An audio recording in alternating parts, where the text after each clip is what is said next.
Tu pratiques un sport extrême ou tu envisages de t'y mettre? Tu te demandes si ton assurance te couvre vraiment en cas d'accident? Dans cette vidéo, je vais t'expliquer tout ce qu'il faut savoir sur l'assurance pour les sports à risque. Reste bien jusqu'à la fin, je vais te montrer quels sports sont concernés, quelles garanties sont indispensables et quelles précautions tu dois absolument prendre avant de souscrire. Pourquoi une assurance spéciale pour les sports à risque? Les assurances classiques, comme la complémentaire santé ou la garantie accident de la vie, excluent la majorité des sports considérés comme dangereux. Ça veut dire que si tu as un accident en pratiquant du parapente, de l'alpinisme ou du canyoning, tu risques de ne recevoir aucune indemnisation. C'est pour ça qu'il existe des contrats spécifiques assurance sport extrême, adaptés aux conditions particulières de ces activités. Quels sont les sports concernés? La liste varie selon les assureurs, mais on retrouve toujours les mêmes grandes catégories.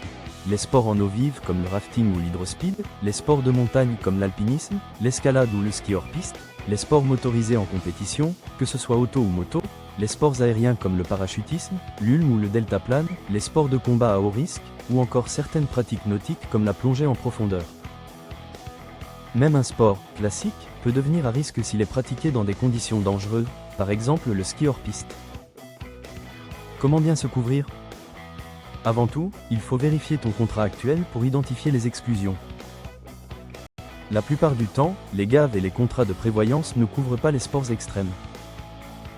Ensuite, il faut toujours déclarer la pratique d'un sport à risque à ton assureur. Si tu ne le fais pas et qu'un accident survient, tu ne seras pas indemnisé. Tu peux te tourner vers un contrat spécifique individuel accident ou une assurance sport extrême, qui inclut des garanties adaptées. Quelles garanties sont indispensables? 3 garanties principales sont essentielles. La responsabilité civile, pour couvrir les dommages causés à des tiers. La garantie décès, qui prévoit un capital pour tes proches. La garantie invalidité, qui t'indemnise en cas d'accident grave. À cela peuvent s'ajouter des options comme le rapatriement à l'étranger, la couverture du matériel ou les frais de déplacement.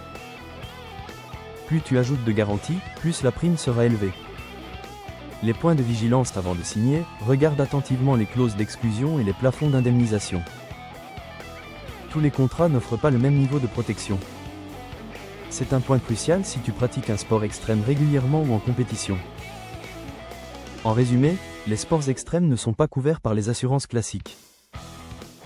Il existe des assurances spécifiques qui prévoient des garanties adaptées. Tu dois déclarer ta pratique à ton assureur et vérifier les exclusions avant de t'engager. Si tu veux réussir ton BTS Assurance et maîtriser ces notions, télécharge dès maintenant mon e-book de révision complet. Le lien est dans la description. Abonne-toi à la chaîne, active la cloche et dis-moi en commentaire, quel sport extrême tu pratiques ou tu aimerais essayer.